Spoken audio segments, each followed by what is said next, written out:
Eureka! The story so far.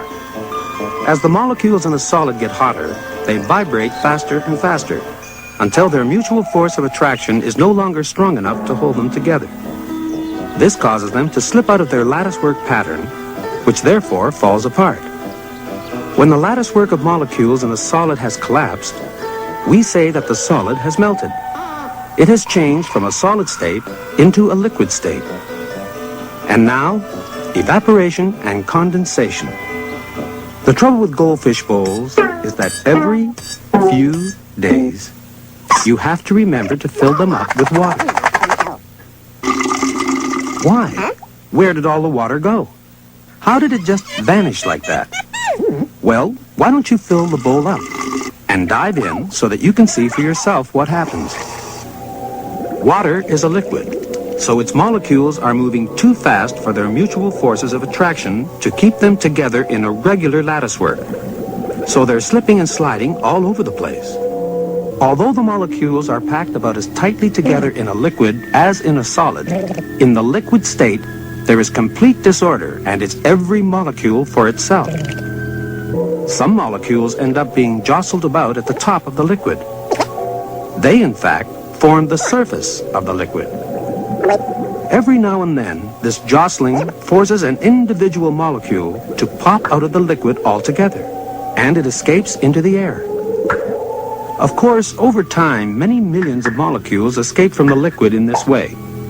This continual popping out of molecules is rather like the movement that goes on in a popcorn machine. Only in the case of molecules, most of them stay up in the air and now fly about with complete freedom. No, of course you can't see them now. One of these little lumps on its own is so tiny you couldn't even see it with a microscope. You can only see molecules when billions of them are crammed together in the form of a solid or a liquid. You can see them when they make up the water in your goldfish bowl. But as soon as they escape into the air, they become invisible. But they're still there flying about. Only they don't form a liquid now. They form an invisible gas or vapor.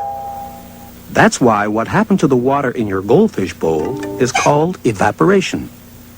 A change of state took place. The water changed from liquid to gas. It became water vapor. Water is continually evaporating. In fact, if you left your goldfish bowl out in the sun, the water would evaporate even faster. Because the warmer the water, the more rapidly the molecules jostle each other, and the more often they pop out into the air. So if you're tired of continually having to top up your goldfish bowl, one solution would be to make the water as cold as possible, so that the molecules will move more slowly, and therefore the water will evaporate more slowly. But now what's happened? Now you can't see your goldfish. How come? Well, as soon as the water vapor molecules in the air come in contact with the cold fish bowl, they become colder as well. And the colder molecules get, the slower they move. And the slower they move, the less they can resist their mutual forces of attraction. So they start to crowd together more and more tightly. In other words, the gas becomes a liquid again. The water changes back from its vapor state into its liquid state. And it's this water which collects all over the surface of your fish bowl. That's what clouds it up.